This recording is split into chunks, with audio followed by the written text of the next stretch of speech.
ये कंधे से लेकर कानों का दर्द, सिर का पीछे का दर्द, माइग्रेन का दर्द और ये शरीर का जो ये फेस का दर्द, कंधे तक का जितना भी दर्द होता है यहाँ से लेकर सिर का, कंधे का, माइग्रेन का, और ये कई बार साइटिका के दर्द के लिए भी वो ब्रह्मेश्वर महादेव का स्मरण सुख ब्रह्मेश्वर। जब तुमको लगे कि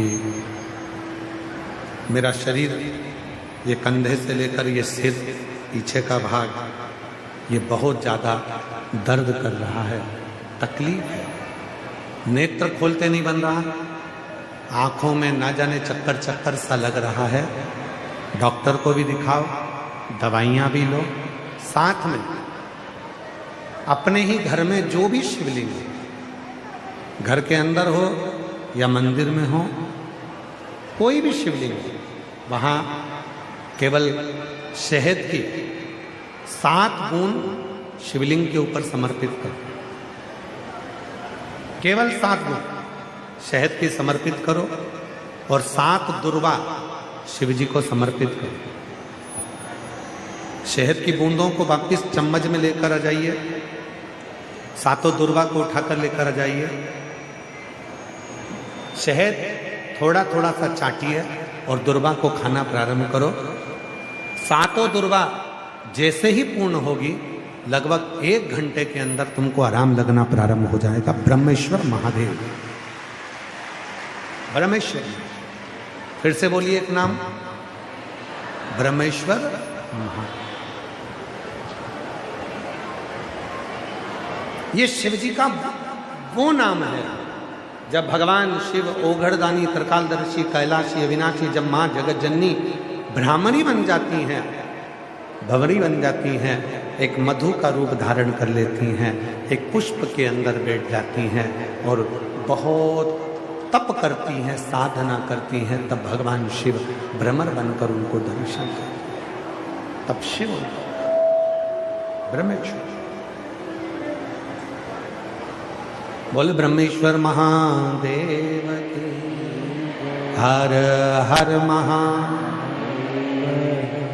शिव का ये वो रूप है, ये कोई साधारण सा रूप नहीं है। जैसे कोई लड़का, कोई लड़की, कोई बेटा, कोई बेटी कंपटीशन एग्जाम में बैठ रहा है, परीक्षा देने के लिए बैठ रहा है, पढ़ाई कर रहा है, खूब मेहनत कर रहा है, 4 गुनी मेहनत कर रहा है और तो भी उसका नहीं हो रहा, तो जैसे बेलपत्री के बीच वाली पत्ती पर लगाया गया शहद, ब्रह्मेश्वर महादेव का लेकर लगाया गया वो शहद की बेलपत्र शिव को फल दे जाता है। भगवान शंकर महादेव कहलाते हैं। एक बार लक्ष्मी जी भगवान विष्णु को देख लेती हैं। भगवान विष्णु तप साधना में डूबे हुए थे। तप साधना में जब नारायण डूबे हुए थे तो लक्ष्मी जी को लगा कि मेरे परमात्मा तो तप साधना में डूबे हुए हैं, मैं कहाँ जाऊं। लक्ष्मी जी भ्रमण करती करती करती करती उस समय पर मृत्यु लोक में चली गई। मृत्यु लोक में जाकर लक्ष्मी जी एक बेलपत्र के वृक्ष के नीचे तप करने के लिए बैठ गई। अब माता लक्ष्मी बेलपत्र के वृक्ष के नीचे तप कर रही। आपको कथा में, नासिक की कथा में एक बात कही थी, कहीं पर जाकर भगवान का भजन करते हो, घर में बैठकर भजन कर रहे हो, दुकान में बैठकर भजन कर रहे हो, तीर्थ में बैठकर भजन कर रहे हो, पंडाल में बैठकर भजन कर रहे हो, सब जगह जहां बैठकर भजन कर रहे हो, तप कर रहे हो, मंत्र जाप कर रहे हो, उसका फल अगर बेलपत्री के वृक्ष के नीचे भूल से भी आपके मुख से एक बार श्री शिवाय नमस्तुभ्यम निकल जाता है, पंचाक्षर मंत्र नमः शिवाय, षडाक्षर मंत्र ओम नमः शिवाय निकल जाता है, तो ये समझ लो कि आप 12 ज्योतिर्लिंग में बैठकर भगवान का भजन कर रहे हो। 12 ज्योतिर्लिंग में बैठकर भगवान का भजन कर रहे हो।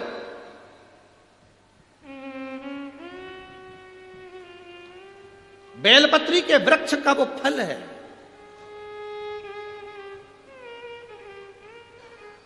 जब हम सीहोर जब कथा दी जाती है तो यजमान परिवार को कहा जाता है कि देखो, जहां पर आप व्यासपीठ बनाएं वहां व्यासपीठ के आसपास में कहीं पर कुछ रखो ना रखो, पर एक बेलपत्री का पौधा जरूर रखना। क्यों? क्योंकि बेलपत्री की साक्षी में जब शिव महापुराण की कथा इतने लोग एक साथ बैठकर श्री शिवाय नमस्तुभ्यम कहते हैं तो 12 ज्योतिर्लिंग में जो जप करने का फल मिलता है, बद्री केदार में जो जप करने का फल मिलता है, द्वारका सोमनाथ में जो जप करने का फल मिलता है, रामेश्वर जगन्नाथ में जो जप करने का फल मिलता है, गंगा गोदावरी में स्नान करने का जो फल मिलता है, वो पंडाल में बैठकर श्री शिवाय नमस्तुभ्यम बोलकर फल प्राप्त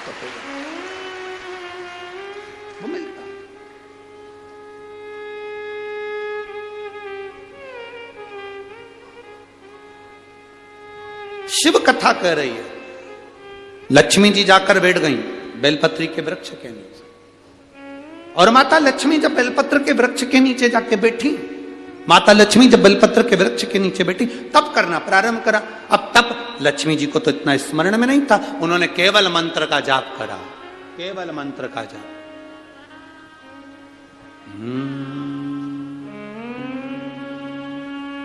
नमः शिवाय, ओम नमः शिवाय, ओम नमः शिवाय। शास्त्र रीति पहले भी कथा में कहा है, जिन्होंने कथा सुनी होगी उनके स्मरण में होगा। स्त्री नारी जब भी नमः शिवाय का जाप करती है तो वो शुरू में ओम नहीं लगाती, शुरू में क्या बोलती है? नमः शिवाय, ओम नमः शिवाय, ओम नमः शिवाय। पुरुष जब नमः शिवाय का जाप करता है शुरू में ओम लगाता है, ओम नमः शिवाय, ओम नमः शिवाय। स्त्री चालू करेगी तो नमः शिवाय से चालू करेगी, नमः शिवाय, ओम नमः शिवाय। नमः शिवाय से चालू कर कर ओम पर पहुंचेगी, फिर चालू करती जाएगी, नमः शिवाय, ओम नमः शिवाय। पुरुष चालू करता है तो ओम नमः शिवाय। स्त्री पुरुष के बोलने का भी फल। गोली खाने का तरीका होता है, बोलो जी जी हाँ, सही है कि गलत है? इंजेक्शन को पिया जाता है कि लगवाया जाता है? जम के तो बोलो, जम के। गोली को लगवाई जाती है कि खाई जाती है? खाई जाती है। और वो शीशी आती है दवाई की, उसको पिया जाता है कि खाया जाता है? पिया जाता है। सब दवाई का अलग अलग अंतर है। गोली को खाना है, इंजेक्शन को लगवाना है, और दवाई को पीना है। मंत्र बोलने का भी तरीका है। जो माताएं कहती है हम शंकर के मंदिर जाते हैं, ओम नमः शिवाय का इतना जाप करते, बाबा सुनता नहीं है, तुम डायरेक्ट ओम नमः शिवाय बोलती हो। दवाई खाने का तरीका है। कोई कोई दवाई दूध से लेना पड़ती है, कोई कोई दवाई पानी से लेना पड़ती है, कोई कोई दवाई मुंह में रख लो नहीं तो गुलिच जाए। ऐसी दवाई का तरीका है, उसी तरह मंत्र का तरीका है। जब माताएं शिव के मंदिर में बैठकर नमः शिवाय, ओम नमः शिवाय, ओम नमः, यहां से चालू कर कर जब चालू करती है तो शिव सुनता है। और जिन जिन को याद नहीं रहता तो हम उनसे कहते हैं फिर कुछ मत जपो, श्री शिवा नमस्तुभ्यं जप। लक्ष्मी जी ने जाप करना प्रारंभ करा। अब माता लक्ष्मी ने जाप करना प्रारंभ करा। जपते जपते भगवान विष्णु के नेत्र खुल गए, नारायण के नेत्र। कुबेर का ध्यान गया माता लक्ष्मी पर। लक्ष्मी जी कहीं मेरा कुबेर का खजाना तो वापिस नहीं लेना चाहती?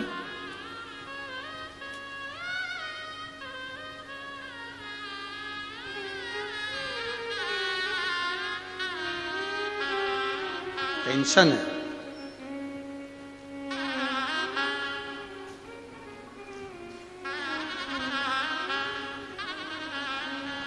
सारे देवताओं को भय रहता है।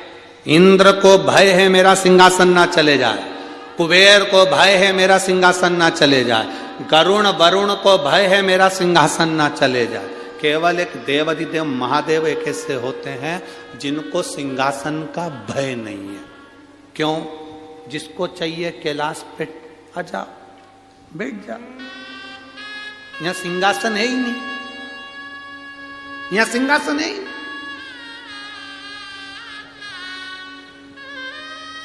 हमारे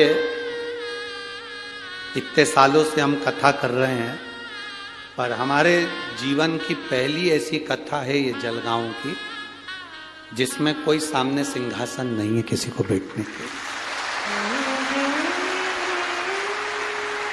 यहां माननीय पालक मंत्री जी भी बैठे हैं, तो वो भी नीचे बैठे हैं। यहाँ के आमदार खासदार भी अगर आए हो तो वो जमीन पर ही बैठे होंगे। यहाँ का कोई अधीक्षक भी आया हो, ये शिव भक्ति कहते हैं इसको, इसको शंकर की भक्ति। जलगांव की पवित्र भूमि पर हृदय प्रसन्न हो गया। यहाँ कोई सिंहासन नहीं है, यहाँ कैलाश है, कैलाश। इस कैलाश की धरा पर जहां तुम बैठ जाओ वहां भगवान का गुणगान करो। कैलाश की धरा। और आप देखिए, आप अंदाजा लगाइएगा, 5 तारीख से कथा चालू हुई है, 2 तारीख, 3 तारीख, 4 तारीख जो निकली होगी, 1 तारीख से अंदाजा लगा लो, 1 तारीख से 5 तारीख के बीच में भोलेनाथ जी ने पूरी जमीन को पहले धो लिया, साफ कर लिया, अच्छे से सफाई कर ली, सफाई कर कर साफ करके दबा के बैठे। 2 बजे से 5 बजे तक कथा चलती है। आप अंदाजा लगा कर बैठना, आपको ऐसा महसूस होगा जैसे हम कैलाश पर्वत पर बैठकर तब साधना कर रहे हैं, कथा श्रवण कर रहे हैं। हल्की हल्की सी हवा चलती रहेगी, आनंद लेते रहेंगे, सूर्य देवता आते रहेंगे, जाते रहेंगे, तुम्हारा भजन चलता रहेगा, आनंद की अनुभूति होती रहेगी। शिव तत्व की प्राप्ति, शिव तत्व सब व्यवस्था वो करता है, अपन निमित्त है, अपन निमित्त। और बड़ी प्रसन्नता हुई साहब, कल रात्रि के जो वीडियो हम लोगों ने देखे, जलगांव के लोग शहर से आकर कोई बिस्कुट, कोई पानी, कोई पाउच, रात्रि को सारे भक्तों को कोई आलू बड़ा खिला रहा था। उसके वीडियो जो जलगांव की भूमि पर चल रहे हैं सोशल मीडिया में, देखने लायक। भाव कृपा है, आपको दिया बाबा ने और आपने भाव से खिलाया, दिल से। शिव कथा कर रही है, माता लक्ष्मी बैठी, भगवान देवाधिदेव महादेव। कुबेर को लग रहा है ये मेरा सिंहासन ना ले ले, इंद्र को लग रहा है ये मेरा सिंहासन ना ले ले, देवताओं को लग रहा है लक्ष्मी मेरा सिंहासन ना ले ले। पर लक्ष्मी तो तप की मुद्रा में विलीन लगी हुई थी, भगवान का गुणगान कर रही थी। नमः शिवाय, ओम नमः शिवाय, ओम नमः शिवाय। लगी मां। बेलपत्री का वृक्ष, उसके नीचे एक माला का मनका भी अगर बेलपत्री के वृक्ष के नीचे खसकता है, तुम्हारे मुख से नाम निकलता है, तो वो उसका फल 1000 गुना ज्यादा हो जाता है, 1000 गुना। आप लोग शिव मंदिर में जाते हो ना, तो बेलपत्री जब भगवान को चढ़ाते हो, तो आप अगर श्री शिवाय नमस्तुभ्यम बोलकर चढ़ाते हो, विद्वान पंडित जी जो आपको अभिषेक कराते हैं, पूजन कराते हैं, तो वो कहते देते हैं बेलपत्री चढ़ा रहे हो, नमः शिवाय बोलकर चढ़ाओ, ओम नमः शिवाय बोलकर चढ़ाओ, श्री शिवाय नमस्तुभ्यम बोलकर चढ़ाओ। जब आप एक बेलपत्र का स्पर्श कर कर श्री शिवाय नमस्तुभ्यम कहकर बेलपत्र चढ़ाते हो, बेलपत्र का स्पर्श इस शरीर से रहता है, तो एक बेलपत्र चढ़ाते हो तो 1000 बेलपत्र चढ़ाने का फल तुम्हारे खाते में चला जाता है। एक बेलपत्र मात्र शंकर के नाम का जप कर कर आपने स्पर्श किया, मंत्र बोला, स्पर्श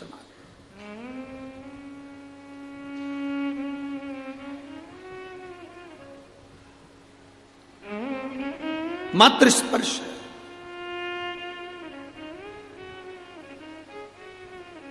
शिव कथा कर रही है, शंकर भगवान प्रसन्न हो गए, लक्ष्मी जी के सामने प्रकट हो गए। लक्ष्मी जी कैसे? मांग लक्ष्मी, तुझे क्या चाहिए? लक्ष्मी जी कहती हैं, मैं तो मांगने के लिए तप ही ना करूं। कल कथा में कहा था,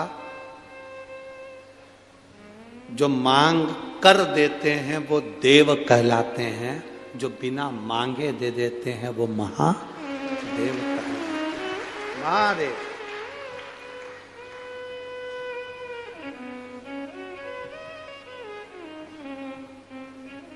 वो महादेव। जैसे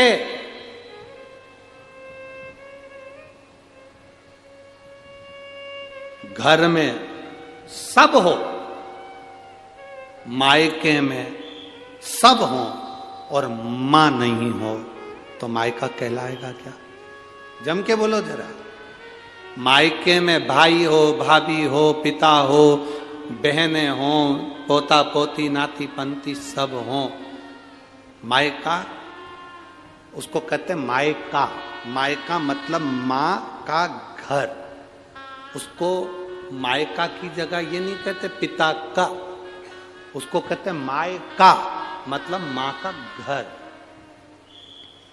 घर में सब हो, मायके में सब हो और मां ना हो तो वो मायका नहीं कहलाता। मायका नहीं कहलाता। घर में सब हो, मायके में सब हो और मां नहीं तो सब बेकार है। मां नहीं तो सब बेकार। घर में, मंदिर में घर के सब हो घर के मंदिर में सारे देवता, पर मेरा महादेव नहीं तो वो मंदिर नहीं कहलाता। मंदिर नहीं। तुम्हारे भले तुम हरि विठ्ठल को भजो, भले तुम पांडुरंगा को भजो, श्रीनाथ जी को भजो, चाहे वेंकटेश भगवान को भजो, चाहे तुम दत्त को भजो, चाहे तुम देवी को भजो, चाहे तुम गणेश को भजो, पर तुम्हारे छोटे से शिवालय में, तुम्हारे छोटे से मंदिर में, तुम्हारे घर के छोटे से उस मंदिर में, देवालय में एक छोटा सा शिवलिंग जरूर होना चाहिए। छोटा शिवलिंग जरूर। शिवलिंग ना हो तो नर्मदा का कंकर हो, नर्मदा का कंकर ना हो तो शंकर रूपी कंकर तुम्हारे यहां हो, पर हो जरूर। बिना शिव के देवालय खाली है। बिना शिव।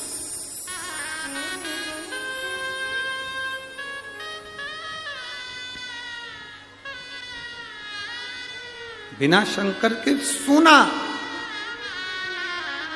सब सुना। लक्ष्मी जी से कह रहे हैं भगवान भोलेनाथ, मांगो तुम्हें क्या चाहिए? लक्ष्मी जी का मांगना नहीं, मैं मांगने के लिए तप नहीं करी। क्यों करा तप? किस लिए करा तप? मैंने मांगने के लिए तप नहीं करा है, तो फिर किस लिए?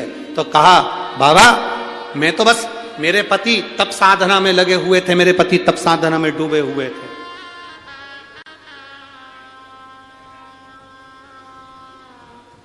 मेरे पति तप साधना में लीन है। मैंने भी सोचा मेरे पति तप साधना कर रहे हैं तो मैं भी तप साधना करूं। शिव जी ने कहा अब तुम आई हो तो कुछ तो मांगो, कुछ तो मांगो।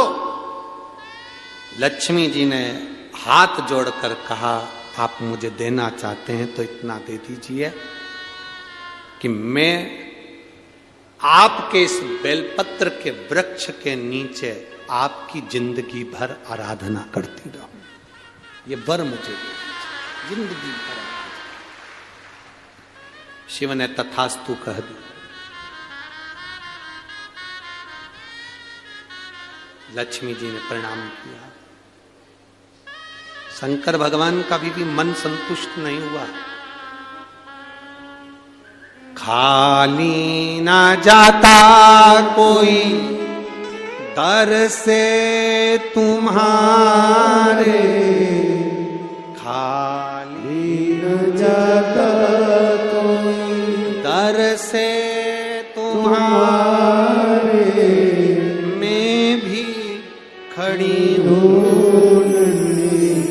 वापस।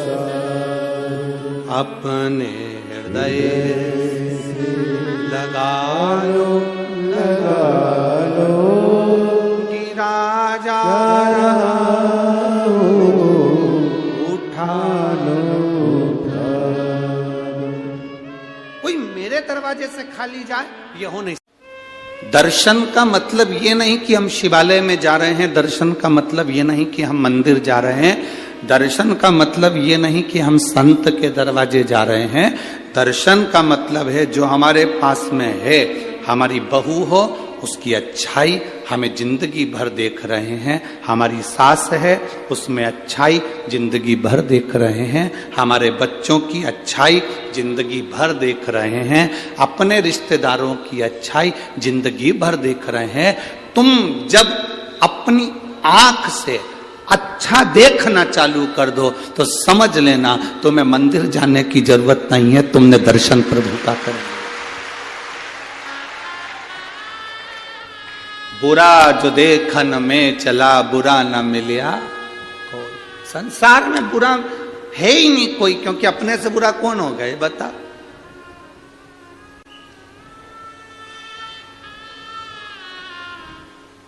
सांप काट लेता है तो उसका इलाज हो सकता है। बहुत ध्यान देना महाराज। बिच्छू काट ले तो उसका इलाज हो सकता है, कुत्ता काट ले तो उसका इलाज हो सकता है, जानवर काट ले तो उसका इलाज हो सकता है, पर इंसान को काट ले तो इलाज नहीं हो सकता। हम ऐसे काटने की बात नहीं कर रहे हैं कि तुम किसी को काट लो इस काटने की, नहीं। जिसके भीतर नफरत भरी हुई है और अंदर से व्यापार काट रहा है, तरक्की देखकर जल रहा है और उसको नीचे गिराने का सोच रहा है, समझ लो कि वो काट रहा है।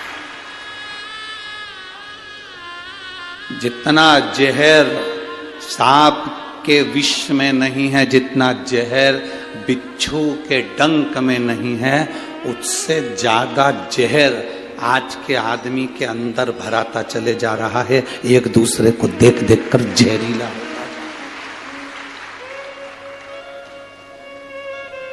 है। मेरी जीजियों, मेरी बहुओं से निवेदन है बेटा, मेरी बेटियों से निवेदन है, मेरी बहुओं से निवेदन है, मेरी बेटियों से निवेदन है, तुम्हारे घर में जितने सदस्य हैं, सास अपशब्द कहे ना बेटा कभी बुरा ना मानिएगा, ससुर अपशब्द कहे ना कभी बुरा ना मानिएगा। सास अपनी पूरी दौलत उठाकर अगर अपनी जेठानी को भी दे देना तो आंख में आंसू नहीं आना चाहिए। पूरी प्रॉपर्टी उठाकर किसी को दे दे तो रोना नहीं, क्योंकि भोलेनाथ पर भरोसा रखना वो देकर जाए। बेटियों, ये कभी मत सोचना कि तुम्हारी सास ननद को स्नेह करती है, हमसे तो बात तक नहीं करती। जो घर में नई साड़ी आती है वो ननद को उठाकर दे देती है, कुछ आया तो ननद को उठाकर दे देती है, दे देने दो, तुम टेंशन मत लो। कई माताएं कहती हैं मेरा पति कमा कमा कर मरे जा रहा है और मेरी सास उठा उठा कर दिए जा रही है। ये जान लेना कि तुम्हारे पति का पूर्व का कोई कर्जा होगा, तो ये सब रिश्तेदार उसको निचोड़ निचोड़ कर लेकर जा रहे हैं। ये पूर्व का कर्जा होगा तुम्हारा, जो आज निचोड़ कर लेकर जा रहे हैं। इतना बड़ा दिल रखना, इतना बड़ा दिल रखना। सास किसी को उठाकर पूरी प्रॉपर्टी भी दे दे तो चिंता मत करना।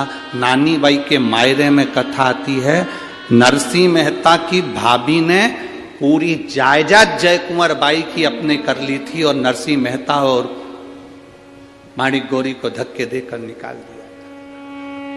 नरसिंह मेहता की पत्नी को धक्के देकर निकाल दिया, नरसिंह मेहता को धक्के देकर निकाल दिया। और नरसिंह मेहता की जो भाभी थी उसने पूरी प्रॉपर्टी अपनी कर ली, पूरा सोना चांदी हीरा पन्ना सब अपना कर लिया, बाद में इनको धक्के मारकर निकाल दिया।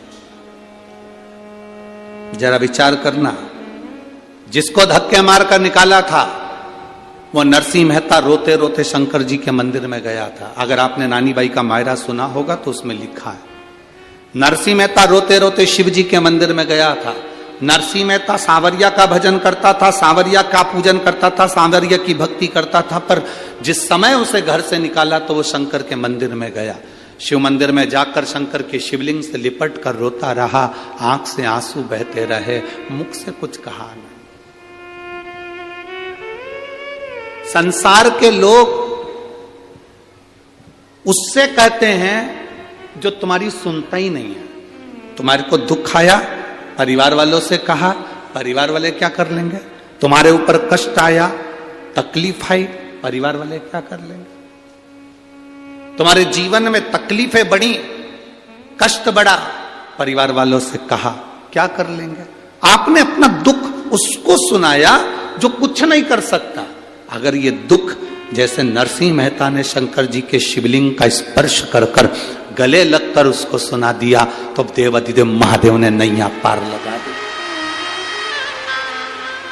उसने नैया पार कर दी। सारी प्रॉपर्टी नरसिंह मेहता के बड़े भाई ने रख ली, बड़ी भाभी ने रख ली। नरसिंह मेहता को धक्के देकर निकाल दिया। शंकर जी के मंदिर में नरसिंह मेहता पड़ा रहा। समय आया, नरसिंह मेहता के लिए शिव जी प्रसन्न हो गए।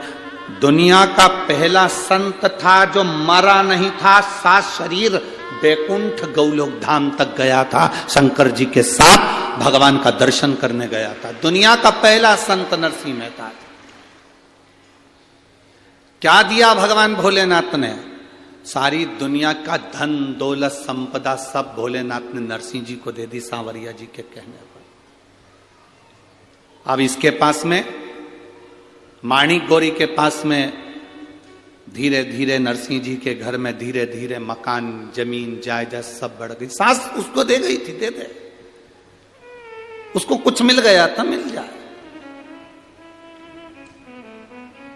तुम्हारे पास में 5 बीघा जमीन है, 5 एकड़ जमीन है। तुम्हारे बड़े भाई के पास में 10 बीघा जमीन है, 20 बीघा जमीन है, 10 एकड़ जमीन है।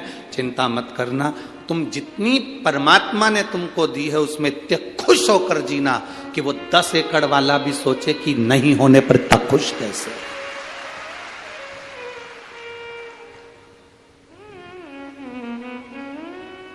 आज हमारे वो सूरत वाले सोमानी जी आए थे, तो वो कह रहे थे, गुरुजी एक हमारी पास वाली में कोई पड़ोस में रहती है और वो बहुत साधारण है, बहुत साधारण, बहुत दुखी है।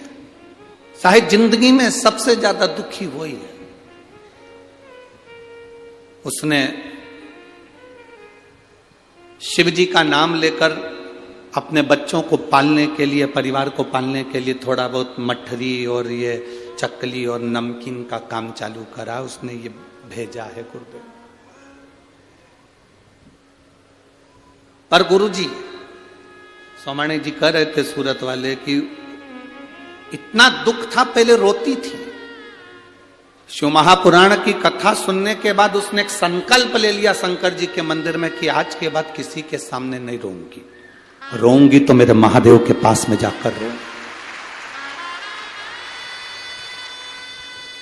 अब जब भी किसी रिश्तेदार से मिलने के लिए या कोई रिश्तेदार मिलने के लिए आता है तो इतनी हंसती है, प्रसन्न होती है, खुश होती है, इतनी प्रसन्न कि रिश्तेदार सोचते हैं कि इसकी जिंदगी में इतना दुख है और इसके बाद इतनी खुश कैसे रह लेती है। बाबा, आप कहते हो ना कि शंकर जी के सामने खुश होकर जाना, भले जिंदगी में कितना भी दुख हो, एक ना एक दिन बाबा आशीर्वाद दे ही देता है कि तू ऐसी खुश हमेशा रहे, ऐसी प्रसन्न हमेशा रहे। आप दुखी क्यों हो? ये इतने लोग लाखों की संख्या में बैठे हो, आप लोग इतने लाखों की संख्या में पहुंचे हो। आप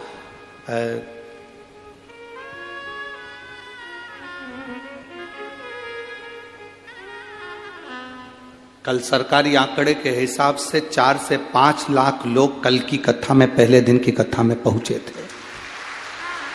5 लाख लोग कल की कथा में पहुंचे, और आज उससे ज्यादा यहां पहुंचे हो। आप जरा अंदाजा लगाइएगा, आपके दुख का कारण क्या है? आप क्यों दुखी हो? उसका दुख का केवल एक कारण है कि आप दूसरे से आस लगाए। और यहां शिव पुराण कहती है, आशाइक राम जी से दूजी आशा, छोड़ दे नाता एक राम जी से, दूजा नाता तोड़ दे। और साधु संगे राम रंगे, अंग अंग रंगिए, और जाई विधि राखे राम। आप आस दूसरे से लगा,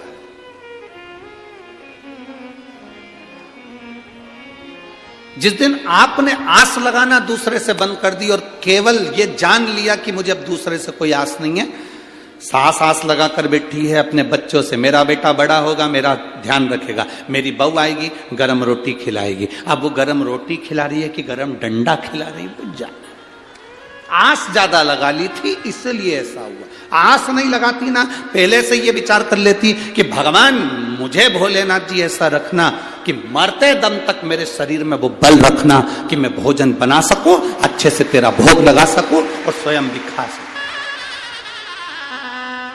बाबा से आपको यह प्रार्थना करना चाहिए कि मेरे शरीर को मरते दम तक ऐसा बनाकर रखना कि मुझे किसी की जरूरत ना पड़े। पर तुम आस लगा कर बैठी, मेरी बहू आएगी मुझे गरम रोटी देगी, मेरी बहू आएगी ऐसा होगा, मेरा बेटा ऐसा करेगा, पोता ऐसा करेगा, रिश्तेदार ऐसा करेंगे। घर में शादी आई तो मन में आ गया मेरे मायके वाले मायरा इतना सारा लेकर आएंगे, इतना मायरा लेके आएंगे, और मालूम पड़े 4 साड़ी लेकर आ गए तो दिल टूट गया। क्यों इतनी आस लगा कर बैठे हो दूसरे से?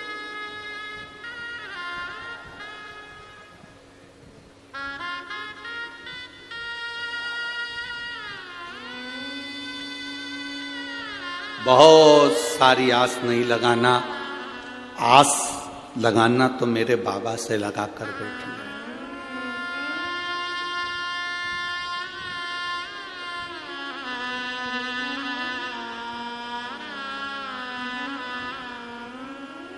कुंडलियां, जितनी पत्रिका आप दिखाते हो, जितनी कुंडली आप दिखाते हो, बताने वाला कितना भी विद्वान होगा हम उसको प्रणाम करते हैं, मना नहीं, पर बताने वाले की कुंडली फेल हो सकती है, दिखाने वाले की पत्रिका फेल हो सकती है, पर यह पक्का है कि महादेव की कृपा कभी फेल नहीं हो सकती। महादेव की कृपा कभी फेल नहीं।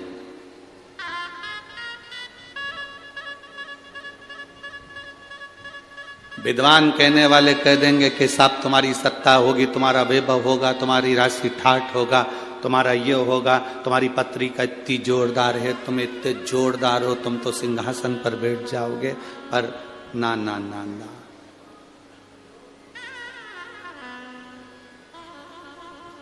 घड़ी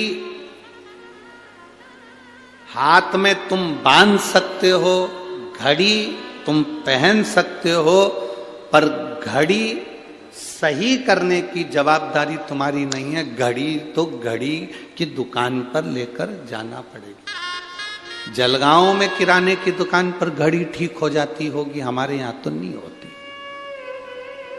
होती है इधर किराने की दुकान पे घड़ी ठीक? जम के तो बोलो। कपड़े की दुकान पे ठीक होती है क्या? सोने की दुकान पे ठीक होती है क्या? टाइल्स की दुकान पे ठीक होती है क्या? लकड़ी की दुकान पे, खवास की दुकान पर? घड़ी की दुकान पर ठीक होती है। घड़ी बनाने वाला कौन? एक एक वेद, एक एक पुराण, एक एक शास्त्र को उठाकर देखना। समय, घड़ी, पल, नक्षत्र, काल सब महादेव ने बनाया है। इसलिए अपनी घड़ी बिगड़े, समय बिगड़े तो महादेव के पास चले। घड़ी बेकार हो जाती है, दुकान वाले के पास लेकर पहुंच जाते हैं, साहब ये घड़ी बेकार हो गई, जरा देखना। उसने सेल डालकर देखा, नहीं चल रही, तो उसने कहा साहब थोड़े दिन पटक कर जाओ, कम से कम 5 दिन या 7 दिन पटक कर जाओ, 7 दिन के बाद आकर तुम घड़ी ले जाना। देखो भैया मेरी घड़ी बड़ी कीमती है। उसने कहा बिल्कुल चिंता मत करो, तुम घड़ी मुझे दो। उसने उठाई घड़ी को और तुम्हारे सामने ढक्कन खोल के अंदर से मशीन निकालकर एक इतनी बड़ी कटोरी में पेट्रोल डालकर उस घड़ी की मशीन को डाल दिया। देखा कि नहीं देखा तुम लोगों ने? अरे बोलो तो जम के, देखा ना? इतनी बड़ी कटोरी में घड़ी की मशीन को निकालकर उसमें डुबो दिया। और उसने कहा कितने दिन में घड़ी दोगे? 5 दिन या 7 दिन तो लगेगा। किसी किसी की घड़ी 5 दिन में दे देता है, किसी किसी की घड़ी 7 दिन में दे देता है। डाल तुम आते जाते पूछे क्यों घड़ी ठीक हुई क्या? अभी लगेगा, 2-4 दिन और लगेगा। घड़ी को फिर पानी उसमें पेट्रोल में डाल के रखा, घिसा, सही करा, 7 दिन में घड़ी ठीक हो गई। आया, लाओ साहब घड़ी दो। उसने कहा लो साहब घड़ी चालू चालू। उन्हें कानों में लगा कर देखा, टुक टुक टुक टुक टुक टुक टुक टुक चल रही है, चल चल पूरी सुई हिल रही। लाओ साहब घड़ी चालू। हम आपसे भी कहते हैं, जितने लोग जलगांव की इस पवित्र भूमि पर कथा सुन रहे हैं और जितने टीवी पर सुन रहे हैं, ये सोच कर बैठे हैं बहुत भीड़ हो रही होगी, हम कैसे जाएं। उनसे हमारा निवेदन है, घड़ी अगर बेकार चल रही हो, समय बेकार चल रहा हो, बड़ा दुख जिंदगी में चल रहा हो, बीमारियों ने घेर रखा हो, तकलीफों ने घेर रखा हो, तो ये 7 दिन घड़ी की दुकान में आकर घड़ी को पटक दो।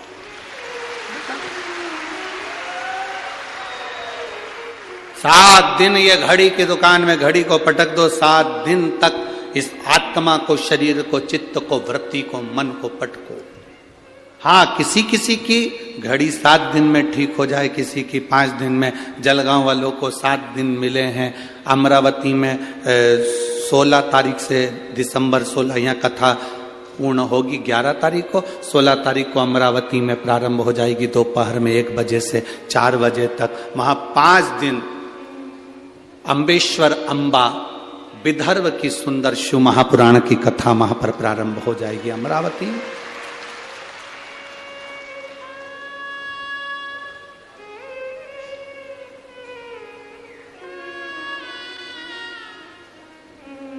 जो अपनी समय को यहां नहीं दे पाए वो वहां दो, अपना समय परमात्मा को देने का। एक पत्र आया है, शकुंतला गोले, धवली जिला बड़वानी, मोबाइल नंबर ये है। मैं बाबा का क्या वर्णन करूं, मेरी शादी को 16 साल हो गए थे। ऐसा कोई देवी देवता नहीं था जिसके दरवाजे पर हमने धोख ना लगाई। मुंबई से लेकर भोपाल तक, इंदौर तक, दिल्ली तक का कोई हॉस्पिटल नहीं जिसमें हमने इलाज ना करवाया।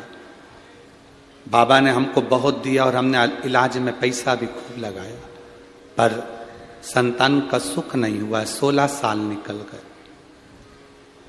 किसी देवता पर विश्वास करने का मन ही नहीं करता था, क्योंकि इतनी सारी गोदी हमने भरवा ली थी, झोलियां भर।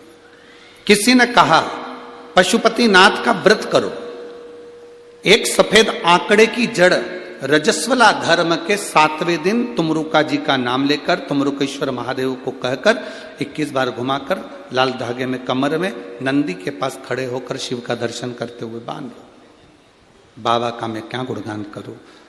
देवता देते हैं पल्ला झाड़ कर और महादेव देता है छप्पर फाड़ कर। केवल 3 महीने हुए थे गुरुजी, सारे सब फेल हैं इस सफेद आंकड़े की जड़ और तुमरुकेश्वर के आगे। बाबा ने ऐसी कृपा कर दी। 28 मार्च 2023 को बाबा ने मेरे गर्भ से 2 पुत्रों को जन्म दे दिया है। ये शिव कृपा। कहीं बैठी हैं, कहीं बैठी हो तो आप यहीं का पत्र है। बच्चे लेकर आए हैं क्या कोई साथ में? नहीं लाए। ठीक है, बधाई आपको बहुत बहुत। बच्चों का मैं फोटो लगा रही हूं गुरुजी, आप लोग टीवी के माध्यम से ये दोनों बच्चों को देख सकते हैं। शिव भक्ति, औघड़ी, शंभु, शंकर, त्रिकालदर्शी। बैठिए।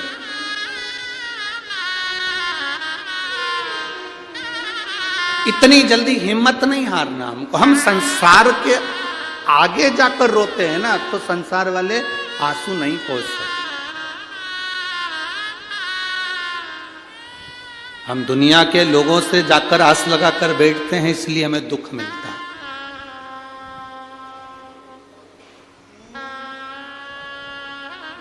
हम दुनिया से आस लगाए ना, इसलिए दुख मिला।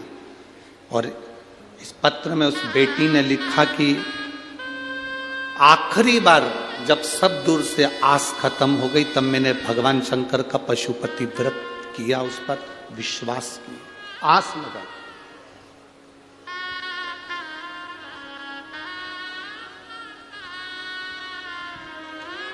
अब किसी दूसरे से आस नहीं लगाई थी आपने, आस लगाई उस देवाधिदेव महादेव से। आस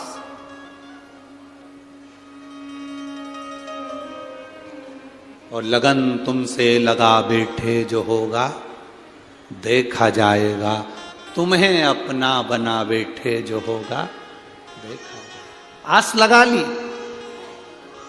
और बाबा ने वो आस फिर तोड़ी नहीं, बाबा ने वो आस फिर छोड़ी नहीं, फिर वो बाबा ने आस निभाई। थोड़ा बहुत तो मेरा बाबा देता ही नहीं है। तुम एक मंजिल का मकान मांगते हो, वो 2 मंजिल बना के ही छोड़ता है, 2 मंजिल बनाकर ही छोड़ता है। थोड़ा बहुत तो देता ही नहीं है, वो बहुत कृपालु है। बस आपका विश्वास प्रबल हो, सब में अच्छा देखो। कोई तुमसे कहे कि दर्शन का मतलब क्या होता है, तो आप उसको कह देना दर्शन का मतलब होता है सब में अच्छा देखना, हम किसी में बुरा ना देखें।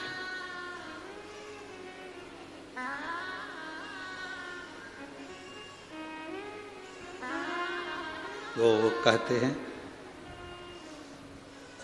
रचा है सृष्टि को जिस प्रभु ने,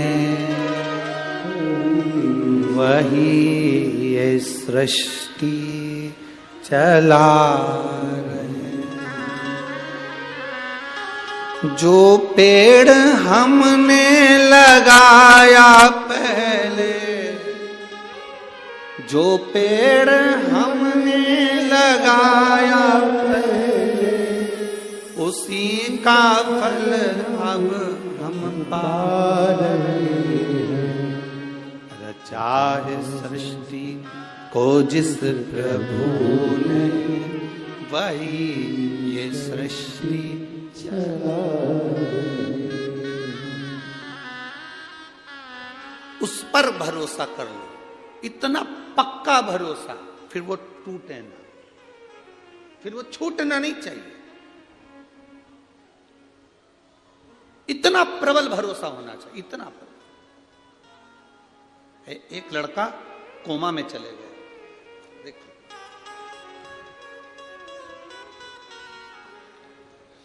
मेरा नाम कांता संजय बागुल है, मैं जलगांव की निवासी हूं। मेरा मोबाइल नंबर ये है, कहीं बैठी हैं हाथ हिला सकती हैं अगर कहीं बैठी हो। मेरा नाम कांता संजय बागुल है, मैं जलगांव की निवासी हूं। मेरा मोबाइल नंबर ये है, कहीं बैठी हो तो हाथ हिला सकती हैं, कहीं पर बैठी हो तो हाथ हिला सकती हैं। मेरा नाम कांता संजय बागुल है, मैं जलगांव की निवासी हूं। मेरा मोबाइल नंबर ये है। मैं कहना चाहती हूं कि बाबा की कृपा क्या है।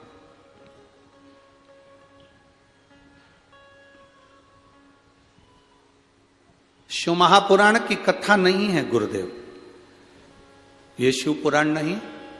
हम पूरा पत्र तो बहुत बड़ा है, आप लोग भी देख रहे होंगे एलईडी पर। अब इतना बड़ा पत्र तो हम पूरा, क्या बात है, जो खास चीज उन्होंने हेडलाइन पर मार्क करके दी है, लाइन लाइन बना कर दी है, उसका स्मरण करें।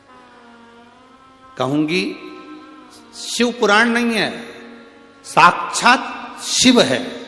जो कथा में बोलते हैं वो बाबा सुनता है, ये निश्चित।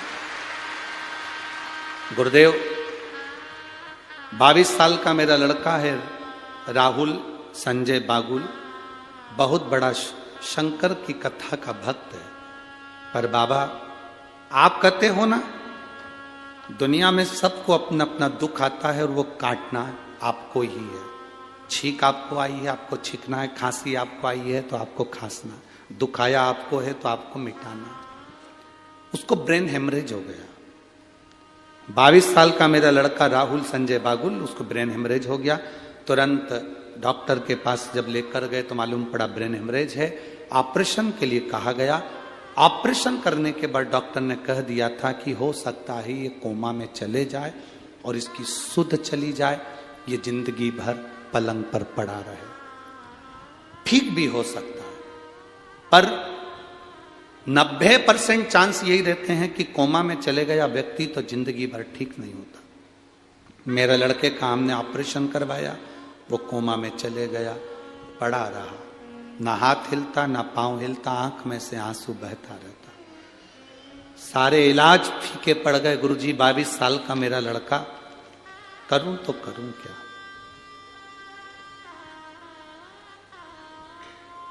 स्वयं डॉक्टर कह रहा है। अब ये डॉक्टर क्यों कहेगा, जरा विचार करिए। स्वयं डॉक्टर कह रहा है, मेरी पत्नी कोई सीहोर वाला महाराज है, उसकी कथा सुनती है। स्वयं डॉक्टर कह रहा है, मेरी पत्नी कोई सीहोर वाला महाराज है, उसकी कथा सुनती है। आप अपने बच्चे को अब घर ले जाओ, इतने दिन तक कब तक पटक के रखोगे, घर पर सेवा करो। हम उसे 10 दिन बाद घर पर लेकर आ गए। उसके कानों में डॉक्टर के कहने से हमने हेडफोन लगाया, शिव महापुराण की कथा टीवी पर चलाई, उसको हेडफोन लगाकर सुनाते रहे। घर लाने के 25 दिन बाद कथा सुनते सुनते मेरे बेटे ने अपने हाथ पैर की उंगलियां और कंपन करना प्रारंभ कर दी।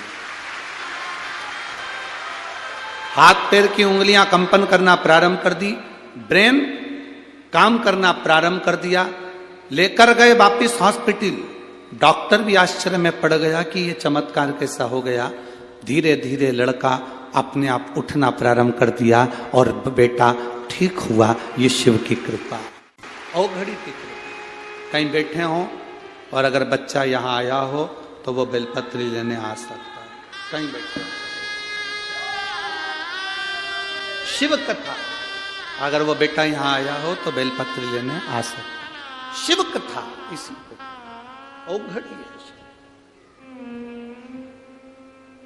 जिस लड़के ने आंख खोल कर आंख में से आंसू निकलते हो, शरीर पड़ा है, ब्रेन का ऑपरेशन हो गया हो, काम ना कर रहा हो, कोमा से निकल ही नहीं रहा हो, हेडफोन लगाकर शिव कथा अंदर प्रवेश कर गई। कितने रोग, कितनी बीमारी है जीजियों। हम तो पूरे पत्र नहीं पढ़ पाते, आपको भी दुख होता होगा। इतने इतने पत्र गुरुजी के पास आते हैं, पढ़ते नहीं। अब पत्र पढ़ें तो कथा कब बाचे।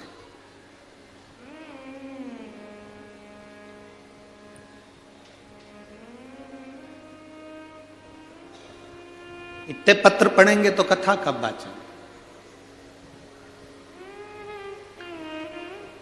ढेर सारे पत्र आप लोगों के आते हैं, सब यहीं छोड़कर जाते हैं। लोगों को दुख भी होता है, इतने सारे पत्र गुरुजी छोड़ जाते हैं, करें क्या उसका। हम भी प्रयास कर रहे हैं जल्दी से जल्दी। अब एक ऐसा, जितने पत्र हैं इन पत्रों को पढ़ा जाए। हम पूरा न पढ़ पाए तो बिठले सेवा समिति से एक ऐसा चैनल चालू करेंगे जिस चैनल पर इस पत्र को पढ़कर सुनाया जाएगा, मोबाइल नंबर समेत।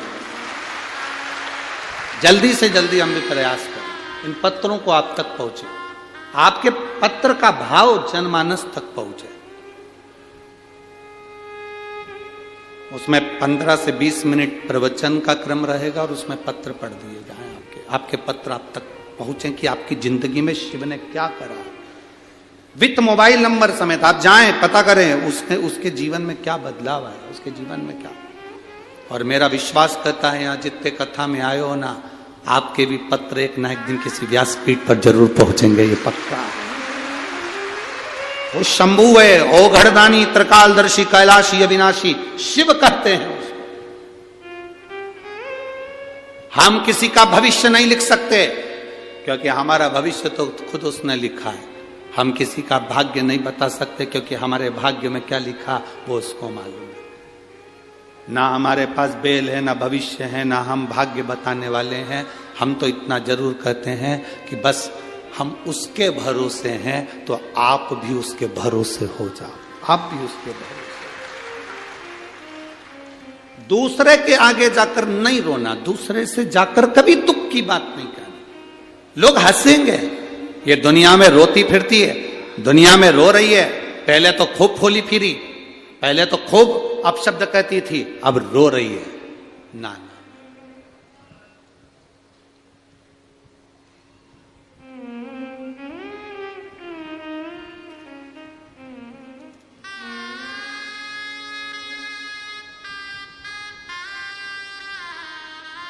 जब कोई बीमारी व्यक्ति को घेरती है ना, तो उसके परिवार वाले ही कहना चालू कर देते हैं, अच्छा है कर्मदंड भोग रही है, खूब करती थी ना हरकत, इसलिए भोग रही है। शिव महापुराण की कथा कहती है, तुम्हें किसी के कर्म को बखानने का हक मेरा महादेव नहीं देता है।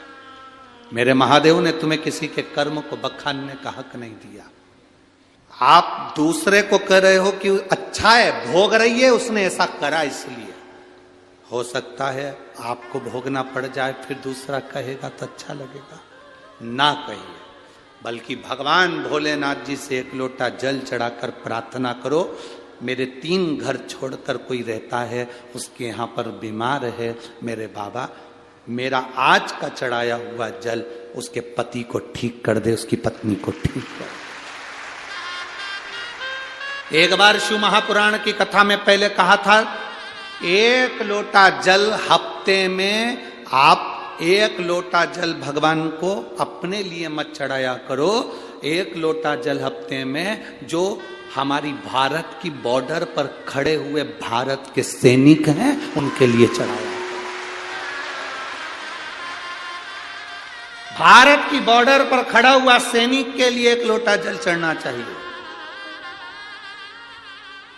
ये भारत की रक्षा में लगने वाला स्वास्थ्य कर्मी, चाहे डॉक्टर हो, चाहे पुलिस हो, चाहे कोई हो, वो अपनी सेवा देता है। कहीं ना कहीं किसी ना किसी रूप में उसकी भी जनहानि होती है। कोरोना जैसी महामारी में जब अपने रिश्तेदार अपने को छोड़ दिए, तब वो पोछा लगाने वाले, झाड़ू लगाने वाले, गरीब बड़े जो हॉस्पिटल में झाड़ू पोछा करते हैं, उन्होंने हमको दवाई खिलाई और हमारा उपचार किया, उनके लिए 1 लोटा जल चढ़ना चाहिए। सारे लोग अपने अपने घर में थे, पुलिस का एक एक व्यक्ति रोड पर तैनात था कोरोना काल में, और वो भी किसी का पति था, वो भी किसी का बाप था, वो भी तो खड़ा रहा। डॉक्टर अपना काम, नर्स अपना काम कर रही थी, कोई हॉस्पिटल से नर्स या डॉक्टर नहीं चले गए थे, उनके लिए भी 1 लोटा जल होना चाहिए। अपने लिए दुनिया जीती है, हम दूसरे के लिए तो जीना सीखे। मेरे शंकर भगवान दूसरे के लिए जिए। अगर खुद के लिए जिए होते तो अमृत पीते, पर सबके लिए जिए इसलिए विष पी गए और महादेव कहला। स्वयं खा लेना सुकृति है, छुड़ाकर खा लेना विकृति है, और बांट कर खाना ये मेरे भारत देश की संस्कृति है। अपने लिए तो दुनिया जीती है साहब, स्वयं के लिए जिए तो क्या जी।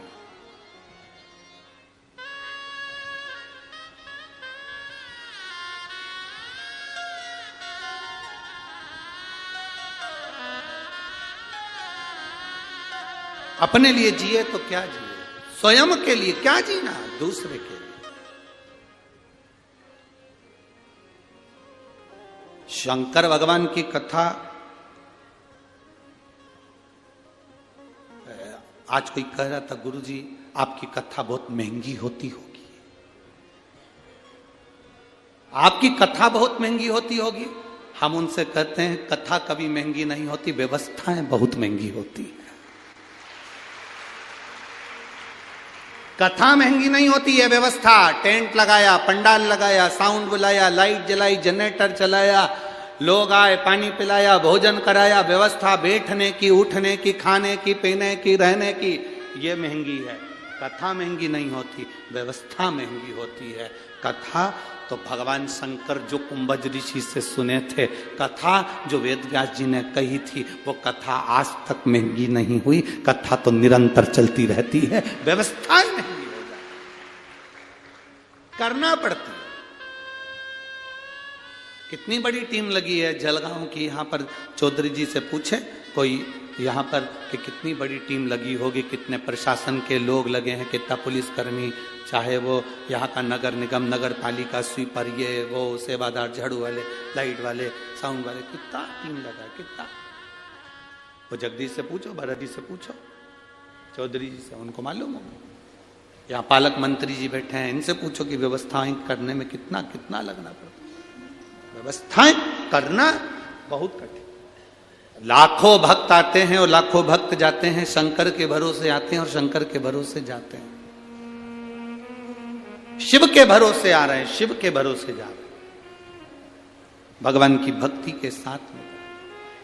शिव महापुराण की कथा कर रही है। दर्शन को समझे हम, दर्शन की मूलता को समझे हम, दर्शन के महत्व को समझे हम कि दर्शन क्या है।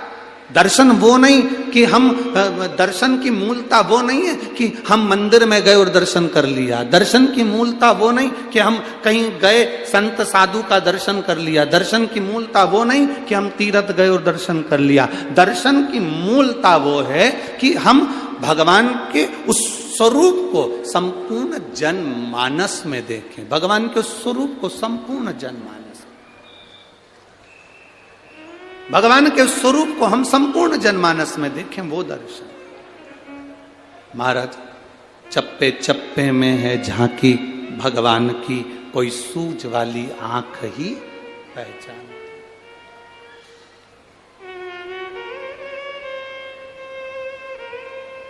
तुझ में राम, मुझ में राम, सब में राम समाया है।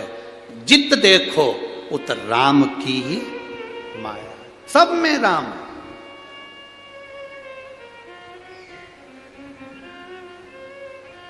अब एक बात आपसे पूछें, ए जलगांव की जीजियों, उत्तर दोगी क्या?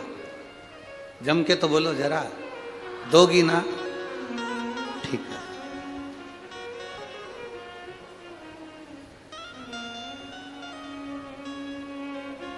व्रत रखा तुमने, एक दिन भर भूखी रही, भोजन नहीं करा, पूजन करी, आराधना करी, कीर्तन करा, और घर में जितने लोग रह रहे हैं उनसे 24 घंटे झगड़ा करा, तो तुम्हें पूजन का फल मिल जाएगा क्या? जम के तो बोलो जरा, नहीं मिलेगा। अब एक बात आपसे और पूछें, उत्तर देते जाना है। तुमने मंदिर भी नहीं गए, भजन भी नहीं करा, उपास भी नहीं रखा और कुछ नहीं करा, और घर में जो रह रहे थे, रोज लड़ती थी, आज मन करा कि आज मुझे किसी से, अब मैंने कथा सुन ली, अब मैं क्रोध नहीं करूंगी, किसी को अपशब्द नहीं कहूंगी। जो तुम मंदिर में जाकर पुण्य कमाते, वो पुण्य तुम्हें घर में मिलेगा कि नहीं मिलेगा? पुण्य तुम्हें घर में मिलेगा।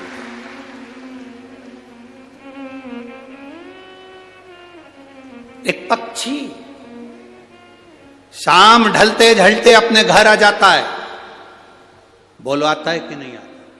तुम्हारे दरवाजे के बाहर आवारा कुत्ता भी घूमता रहता है, तो रात होने पर अपने ओठले पर आ जाता, अपने घर के बाहर आ जाता। पशु, जानवर, पक्षी रात अपने घर घोंसले में आ जाते हैं। गौ माता चढ़ती है तो घर आ जाती है रात होने से पहले। केवल एक मनुष्य ही है जिस शाम ढलती है तो ये ढलने निकल जाता है। केवल एक मनुष्य। पक्षी शाम होती है, रात होती है, घर आ जाता है। पशु शाम होती है, रात होती है, घर आ जाता है। जानवर शाम हो घर आ जाता है, गौ माता शाम हो घर आ जाती है।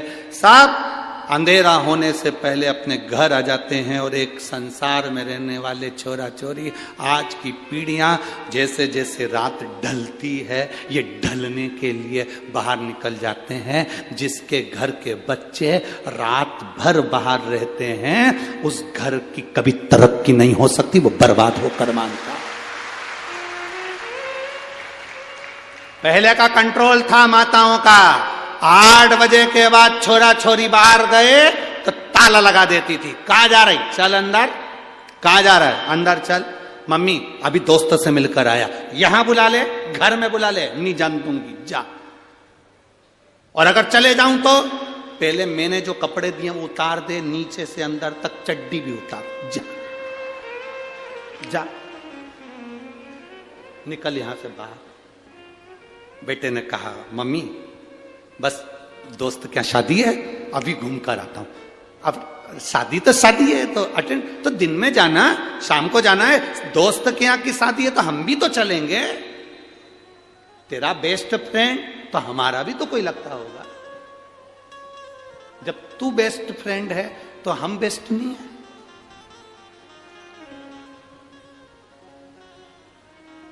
घर में मां बाप हैं और नए नए लड़का लड़की रोड पर गाड़ी के बोनट पे केक रख के हैप्पी बर्थडे टू यू मना रहे हैं। गाड़ी के बोनट पर, गाड़ी की सीट पर केक काट रहे हैं। दुख होता है। एक दो जगह तो हमने गाड़ी खड़ी कर कर पूछा, जा रहे आशीष पूछ किया, जिसका केक कट रहा है गाड़ी के ऊपर, पूछना इसके बेचारे के मम्मी पापा नहीं है क्या, अनाथ है? क्योंकि गाड़ी के बोनट पर, गाड़ी की सीट पर उसी का केक कटता है जिसके सब मर गए रे, सब मर गए, अनाथ है बेचारा, उसका केक रोड पर काट रहा है। नहीं तो घर में माँ बाप की साक्षी में लाओ, केक ही काटना है ना तुमको। दुनिया के लोग मना करते होंगे कि केक मत काटो, पर हम कह रहे हैं आज के फैशन में चल रहे हो, काटो, पर उसके जिसने उसको जन्म दिया वो माँ बाप उसके सामने होना चाहिए। वो माँ बाप उसके सामने होना चाहिए जिसने जन्म दिया। उसको खुशी होगी कि मेरे लड़के के दोस्त इतने अच्छे हैं, रात को आकर उन्होंने केक काटा, मेरे बच्चे का जन्मदिन मनाया, इतना आशीर्वाद देंगे जिसका वर्णन नहीं। और तुम रात्रि को केक काट रहे, गाड़ी की सीट पे 4-5 कुत्ते तुम्हें देख के खुश हो रहा है, पटक के जाएगा, खाएंगे। दूसरा कोई खुश नहीं हो रहा, 4 तेरे दोस्त और 4 कुत्ते। अब तुम किसके लेवल में हो तुम समझो, हम क्या बोले। और 2-3 कुत्ते दूसरे मोहल्ले के वहीं से भौंक रहे, भौंक रहे, चिल्ला रहे कि हमारे मोहल्ले में केक कट रहा है, हमको छोड़ के जाना। कुत्ते भी कह रहे और तुम खुश हो रहे। सही निर्णय दिया आपने, सही उत्तर दिया। आप कैसे जानते हो कि मेरी उम्र 40 साल हो गई? उस बच्चे ने कहा सर हमारे पास में 3 घर छोड़ के एक लड़का रहता है, उसकी उम्र 20 साल है, वो आधा पगला है।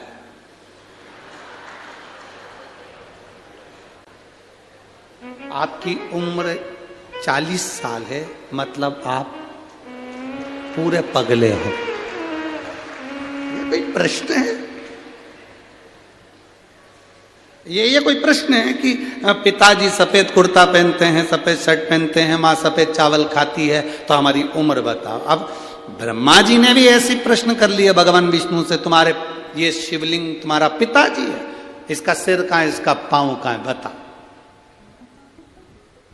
अब ऐसे फालतू के प्रश्न करोगे तो फिर बाद में कष्ट तो भोगना ही है।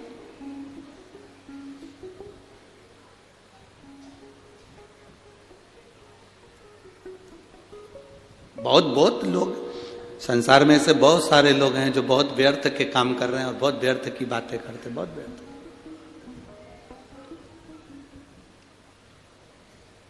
बहुत व्यर्थ की बात।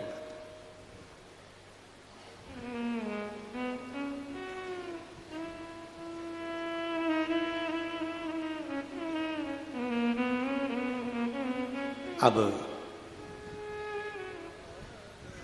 ब्रह्मा जी ने जैसी कहा तो भगवान विष्णु ने कहा ये मेरे पिता हैं, जिस शिवलिंग का तुम दर्शन कर रहे हो ये मेरे पिता हैं। आपसे निवेदन है जब शंकर के शिवालय में जाना, शंकर के मंदिर में जाना, शंकर के शिवालय में जब दर्शन करने जाना तो ये सोचकर कभी मत जाना कि ये शंकर हैं, सोचकर ये जाना कि ये मेरे पिता हैं और मैं इनसे अपने दिल की बात करने के लिए जा, ये मेरे पिता हैं, इनसे मैं अपने दिल की बात, अपने हृदय की बात करने के लिए जा रहा हूं, ये मेरे पिता हैं।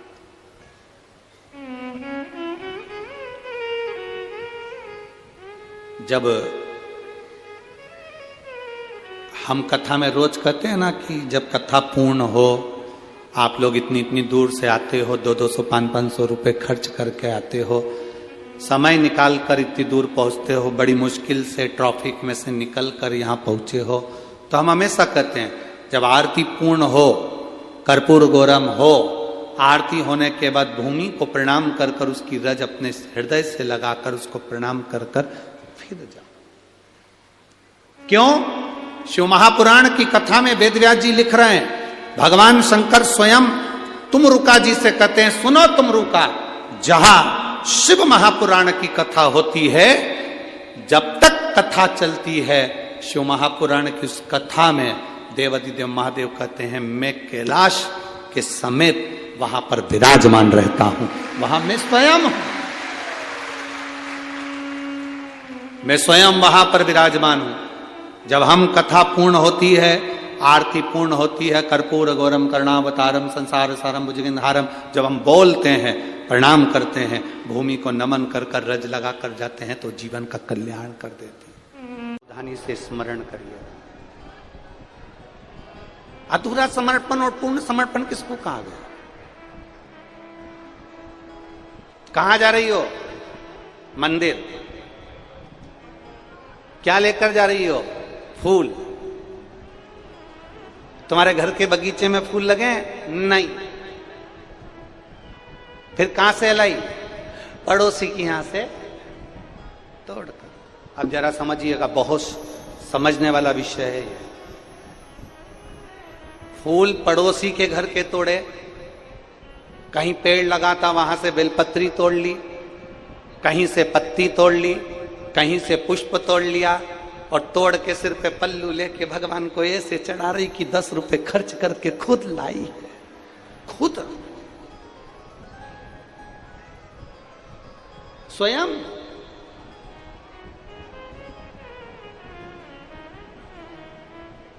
अब बताओ, फूल किसका? बोलते जाओ, जल्दी जल्दी बोलो। पड़ोसी का। पत्ती किसकी? पड़ोसी की। चढ़ा कौन रहा है? तुम। और सरल भाषा में समझ जाओ, पीपल के पेड़ की पूजन करने गई थी, बट सावित्री की पूजन करने गई थी, आंवले के पेड़ की पूजन करने गई थी, माँ किसी की लगी लगाई थाली मिल गई, कंकुर होली मोली चावल हल्दी सब रखा था, और इतने में तुझे लगी लगाई थाली मिल गई, और वो बेचारी महिला तो पूजन कर रही थी, और उसी की थाली में से फूल लेके सब चढ़ा दिया। अब बताओ ईमानदारी से, सावित्री मैया खुश होगी तेरे से?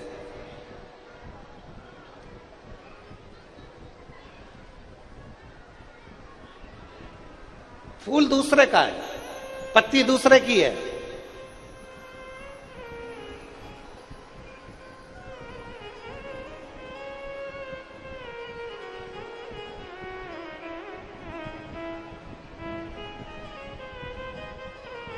हमारे जो पंडित लोग रहते हैं ना, हम जहां ठहरते हैं तो वहां हमारे पंडित लोग ब्राह्मण जन जजमान को बता देते हैं कि देखो गुरु जी यहाँ ठहरे हैं, ठाकुर जी की सेवा चलेगी, कल्लू जी की, शालिग्राम जी की सेवा चलेगी, भोलेनाथ जी की सेवा चलेगी। हमारे कक्ष में भगवान के भोग में या हमारे प्रसादी में खाने के लिए कभी भी ना बाजार की मिठाई आती है, ना हम बाजार का कोई सामान लेते हैं, ग्रहण भी नहीं करते। मिष्ठान तो बाजार का होता ही नहीं, लेते ही नहीं, कोई पदार्थ ऐसा बाजार का ना लिया।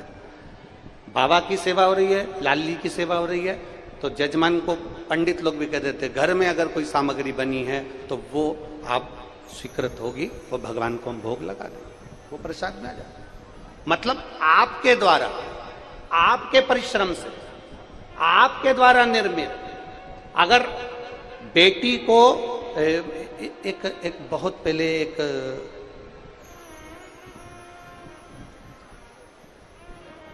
कोई फिल्म का एक छोटा सा शॉट था, अब हमें उसका नाम तो नहीं मालूम, परंतु उसकी बेटी ने लड़के से शादी कर ली, और शादी करने के बाद वो कलेक्टर की पढ़ाई कर रही है, और कलेक्टर की पढ़ाई करने के समय पर उसका पिता बेटी से मिलने के लिए आता है, और बेटी अपने पति की ओर देखती है कि घर में कुछ भी खिलाने के लिए नहीं है, तो इतने में अंदर जाती है, पुराना 1 दिन पहले का चावल पड़ा रहता है, उस चावल में दूध मिलाती है, शक्कर मिलाती है और अपने पिता को लाकर दे देती है।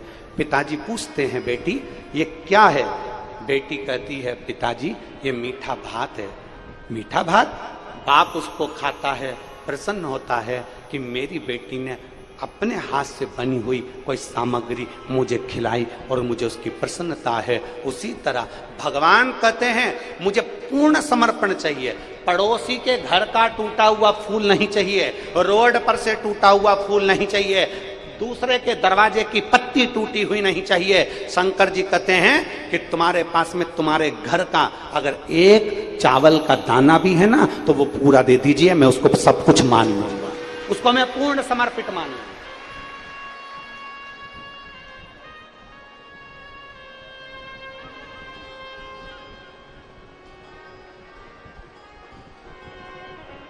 हम उसको पूर्ण समर्पित मानेंगे। हम फूल दूसरे के घर का ले जा रहे हैं, पत्ती दूसरे के घर की ले जा रहे हैं और भगवान को चढ़ाकर सोच रहे हैं कि मेरा पशुपतिनाथ का व्रत पूरा हो गया। ए जी, पशुपतिनाथ का व्रत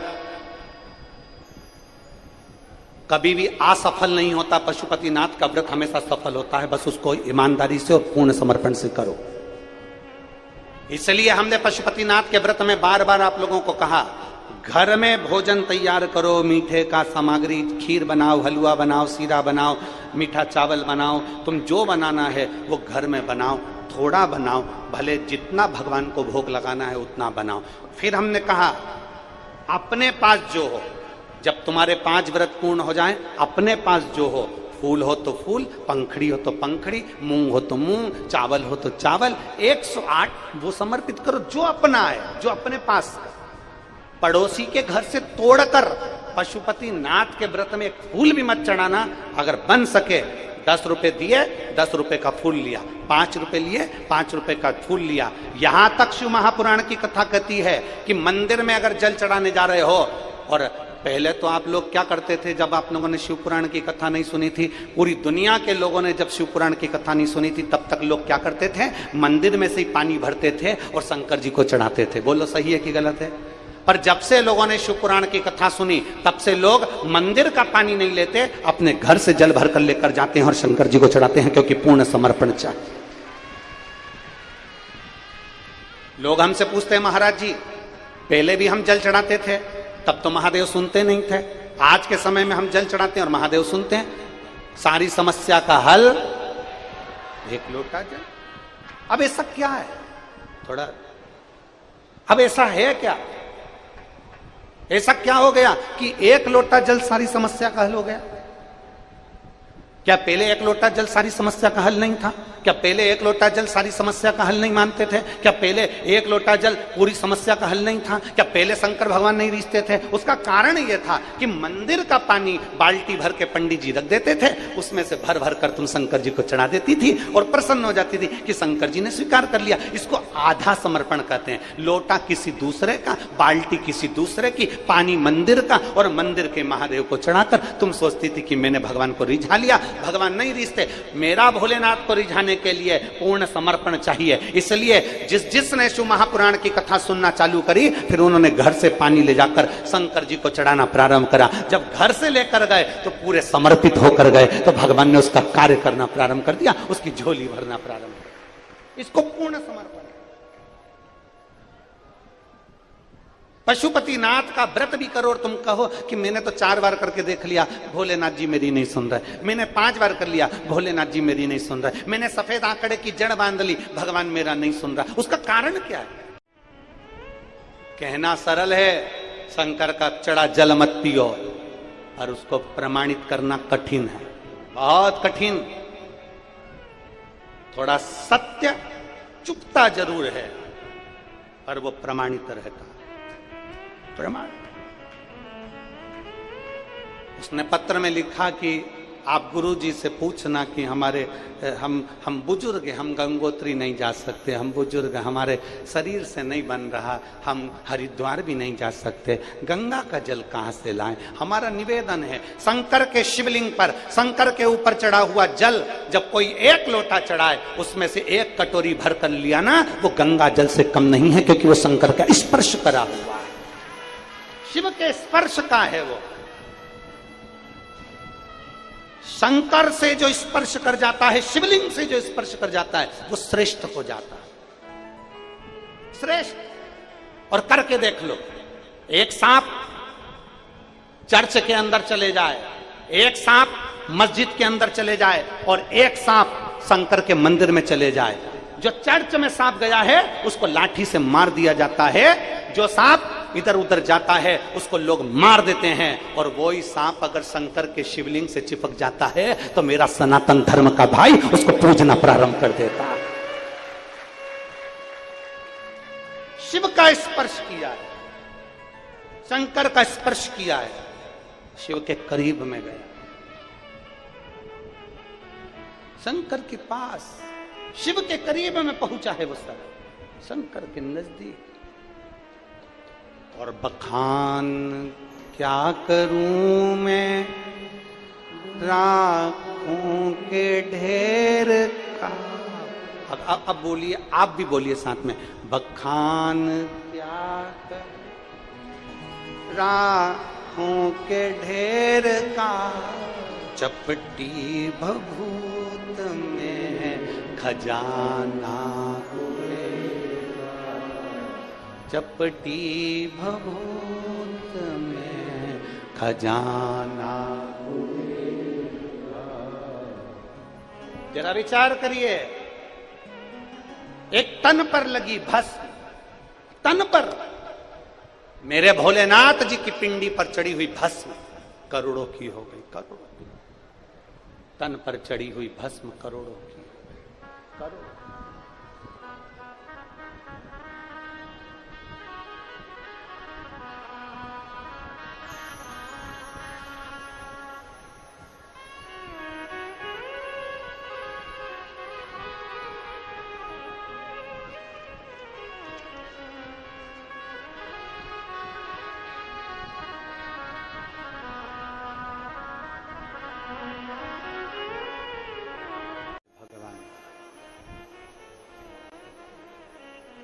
आधा अधूरा समर्पण से परमात्मा प्रसन्न नहीं होते, आधा अधूरा समर्पण से भगवान प्रसन्न नहीं होते।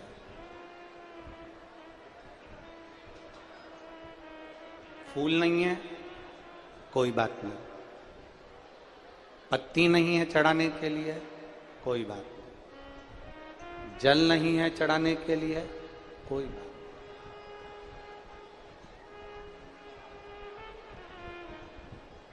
दिल तो है ना, हृदय तो है। जैसे चिलचिलाती हुई इस ज्येष्ठ महीने की गर्मी में आप कथा को सुनने के लिए दिल लेकर आए हो, हृदय लेकर आए हो, ऐसे ही शिव मंदिर में भगवान शंकर की चौखट, भगवान शंकर के शिवालय में अपना दिल लेकर जाओ, अपना हृदय लेकर जाओ। एक बहुत अच्छी कथा आती है, जरा ध्यान दीजिएगा, समझने का विषय है उस कथा में। एक बुढ़िया थी,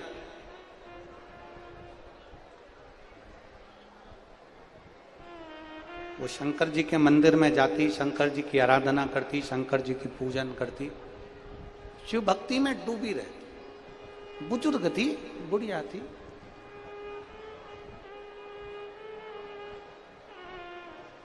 शिव मंदिर में वो डूबी हुई है, भगवान शंकर के पावन चरणारविंद में उसका मन, उसका चित्त, उसका हृदय लगा रहे, बुढ़िया।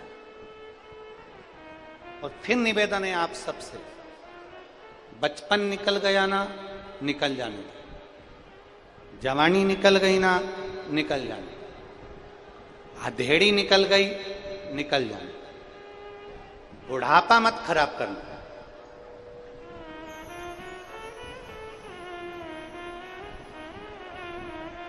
बुढ़ापे को खराब मत होने देना,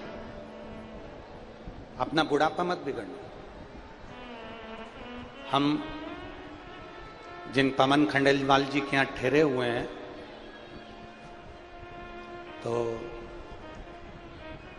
हमारा नियम है, हम जहां भी ठहरते हैं या किसी के घर जाते हैं, मिलने भी गए तो पहले उसके घर के मंदिर में जाते हैं, भगवान के पास में, उनके मंदिर में हम लोग पहुंचते हैं। तो जब हम पवन खंडेलवाल जी के यहाँ गए तो उनके मंदिर में जब पहुंचे, देवालय में, घर के अंदर मंदिर है, उसके अंदर दर्शन किया, तो देखकर बड़ा आनंद आया, बड़ी प्रसन्नता।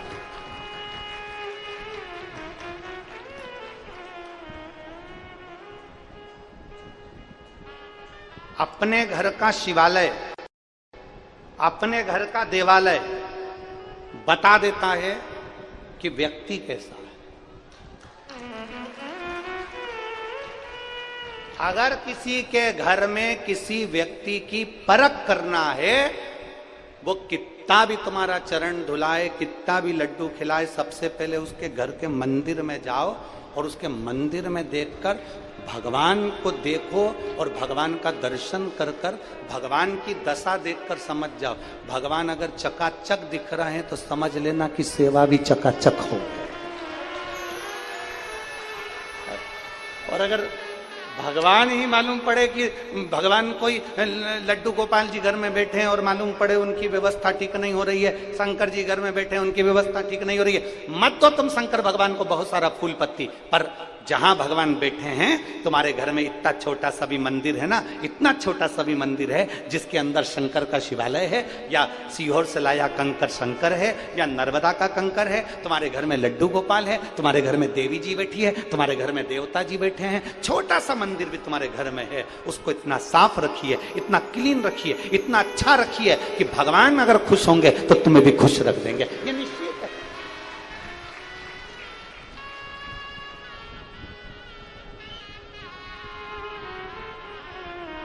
भगवान उनको खुश रखेंगे, भगवान से पहचान हो जाए। अब बुढ़िया जो थी ना, वो जो घर में होता था वो भगवान को दे देती थी। बुढ़िया का काम ही एक।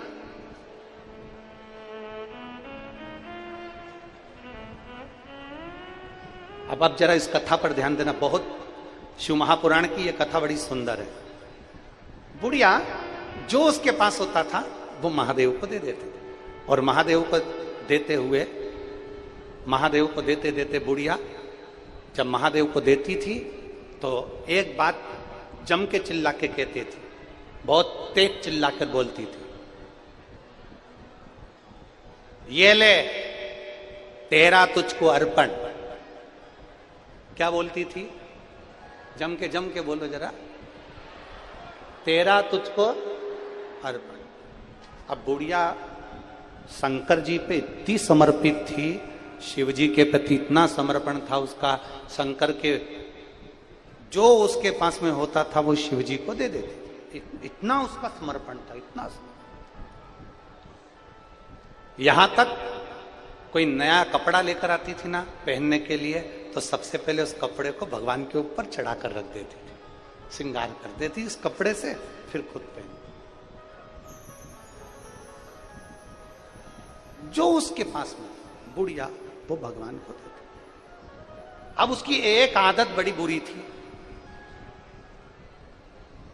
ये ले, बोलो बोलो बोलो, जम के तो बोलो, तीनों पंडाल वाले बोलो जरा, और जो चौथा पंडाल और पांचवा पंडाल और छठा पंडाल पीछे वाले वो भी बोलो, ये ले तेरा तुझको अर्पण। अब बुढ़िया क्या करती कि जो भगवान को देती पूरी समर्पित थी भगवान के प्रति, शंकर जी के प्रति, शिव जी की निंदा नहीं सुन सकती थी। शंकर भगवान को कोई अपशब्द कह दे तो पलट कर चली जाती थी। शंकर भगवान का गुणगान करती, एक क्षण भी नहीं, भगवान शिव के बिना रह नहीं सकते, इतना समर्पण, इतना सा। अब ये ले, अरे बोलो तो।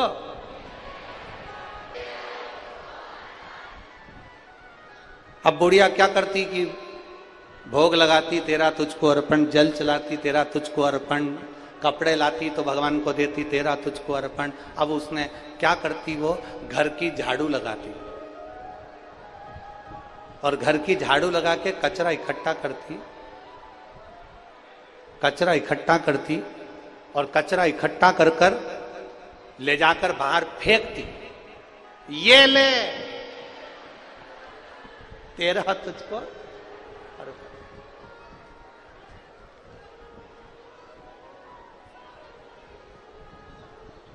अब क्या दिया भगवान को? बोलो बोलो, जम के बोलो। कचरा। अब एक संत निकल कर जा रहे थे, कोई गुरु होगा। अब वो संत निकल कर जा रहे थे, कोई गुरु निकल कर जा रहे थे, तो संत ने, गुरु ने देखा बुढ़िया झाड़ू लगा कर आई, कचरा इकट्ठा करके लाई और उसने फेंका, और फेंकते से ही बोली ये ले, कचरा फेंक दिया। संत को बुरा लगा। अब गुरु को बड़ा बुरा लगा कि बताओ गजब की है, भगवान को कचरा दे रही है, भगवान को कचरा दे रही है। बुरा लगा। संत कुछ नहीं बोले, उसने कहा अगर ये कल ऐसी हरकत करेगी ना तो मैं इसको फिर डांट दूंगा। पर बुढ़िया तो बुढ़िया थी, उसका तो रोज का नियम था कि जो मेरा है वो सबकी सब मेरे भोले नाथ जी का है, जो मेरे पास में है सब मेरे शंकर भगवान का है, जो मेरे पास में है वो सब मेरे बाबा का है, सब कुछ मेरे बाबा।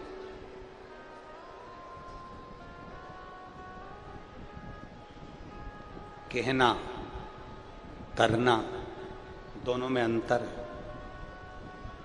आरती में हम लोग सब बोल देते हैं तेरा तुझको अर्पण, क्या लागे मेरा प्रभु, क्या लागे मेरा, तेरा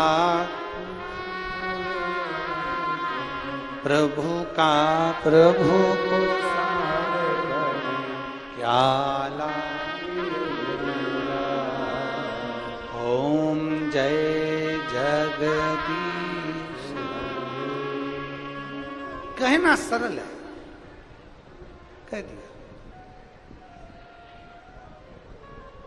रात्रि को संत की नींद आ गई। रात्रि के समय संत को जैसी निंद्रा आई, संत जैसे सोए, नींद आई। अब संत को जैसी नींद आई, निंद्रा आते से ही ऐसा संत को लग रहा है कि मैं जाग रहा हूं पर नैनों में निंद्रा थी। संत नींद भरकर जो सोए, उनका ध्यान गया बैकुंठ की ओर कि संत बैकुंठ में चले गए और बैकुंठ में जाकर घूमते घूमते सीधे कैलाश धाम पहुंच गए। सीधे कैलाश। संत जब कैलाश पहुंचे तो उन्होंने कैलाश पर क्या देखा? सुबह का समय था। कोई भगवान को भोग लगा रहा था, कोई भगवान की पूजन कर रहा था, कोई शंकर भगवान पर जल चढ़ा रहा था, कोई शंकर जी का गुणगान कर रहा था, कोई शिव जी की स्तुति गा रहा था, कोई शंकर भगवान पर पूजन अर्चना कर रहा था।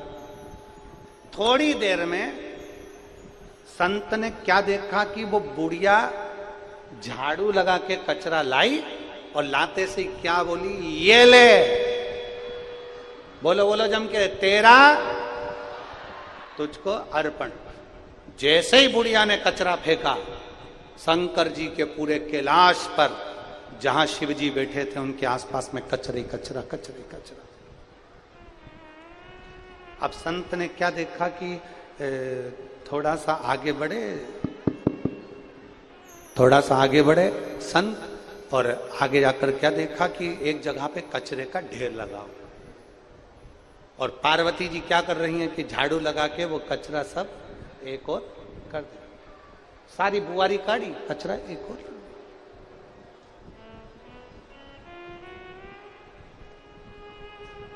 झाड़ू लगाएं, कचरा एक और रख दिया। अब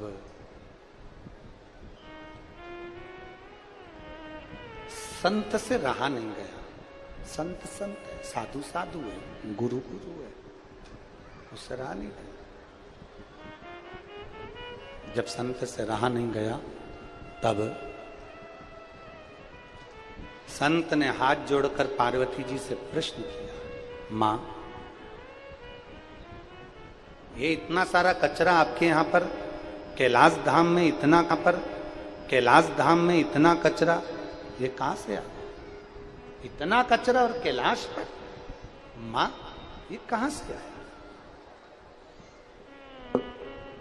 माता पार्वती जी बोली, मेरे प्रभु की एक भक्तन है, ऐसी बुढ़िया है, जो भी चीज है ना वो परमात्मा को समर्पित कर देती है।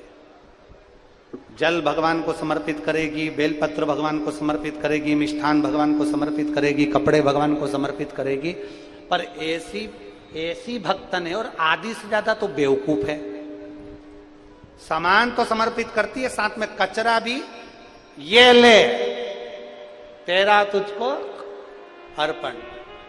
और मैंने 4 बार महादेव जी से कह दिया कि ये बुढ़िया को समझाओ, ये कचरा तुमको दे देती है, एक ही बात कहती है तेरा तुझको अर्पण। तो इतने में मेरे महादेव मेरी सुनते नहीं है। अब तुम कहो। संत ने भोलेनाथ जी से कहा, ये बुढ़िया रोज कचरा देती है और कहती है तेरा तुझको अर्पण, तो तुम इसको समझाते क्यों नहीं हो? शंकर भगवान बोले, लोग मिठाई देते हैं, लोग जल देते हैं, बेलपत्री देते हैं, ऐसी भक्तन दुनिया में पहली है जो मुझे कचरा भी दे देती है। समर्पण तो है ना उसका, समर्पण तो है उसका। मेरे शिव, मेरे ओघड़दानी, मेरे शंभु, मेरे शंकर, मेरे त्रिकालदर्शी, मेरे कैलाशी, मेरे अविनाशी, मेरे शंकर कभी नहीं कहते कि तुम उनको सोना दो, कभी नहीं कहते कि हीरा पन्ना दो। मेरे शंकर कभी नहीं कहते कि मुझे 56 भोग दो। मेरे शंकर कभी नहीं कहते कि मुझे कुछ दो। मेरा शिव तो एक बिंदु के रूप में रहता है, और वो बिंदु से अपनी पूरी सृष्टि का विस्तार कर देता है और संपूर्ण ब्रह्मांड का पेट भर देता है। जैसा ज्योति में एक बिंदु होता है तो ज्योतिर्लिंग कहलाता है, जल में एक बिंदु होता है तो नारायण कहलाता है, ऐसा बिंदु मेरा शिव है, मेरा शंकर है, जो एक बिंदु के रूप में विराजमान होकर पूरे ब्रह्मांड का भरण पोषण कर कर भगवान नारायण को प्रकट करना, ब्रह्मा को प्रकट करना, मनु शत्रुपा को प्रकट करना, संपूर्ण ब्रह्मांड की रचना वो शिव एक बिंदु के रूप में कर देता। एक बिंदु वो घड़ी है।